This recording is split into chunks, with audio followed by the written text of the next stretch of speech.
হে মুমিনগণ, তোমরা মানুষের একে অপরের মন্দ নামে এবং গর্হিত নামে ডাকবে না। কাউকে অপমান করে কাউরের কথা দিয়ে কাউকে দুঃখ দিবে না, কারণ তুমি একজনের গীবত করবে আর আরেকজনের সামনে তুমি বলবে।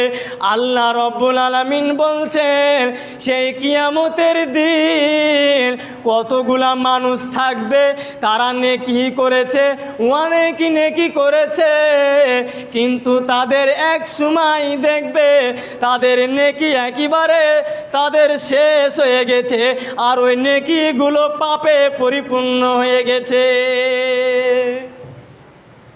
তাহলে ওই ব্যক্তিকে আমাদেরকে জানতে হবে যে অনেক নেকি রয়েছে, আল্লাহ রাব্বুল আলামিনের নেকিগুলো একজনকে দিয়ে